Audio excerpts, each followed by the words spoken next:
Hello, in this video I'm going to show you how you can check serial number of your Redmi Buds 4 Pro.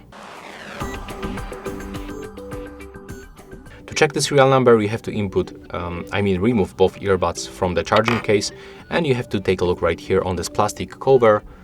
I'm gonna zoom in to show you where the serial number is located. Okay, and the serial number is actually located just right here inside this plastic cover. Let's try to catch the focus right here. Okay, I think that right now you are able to see that serial number.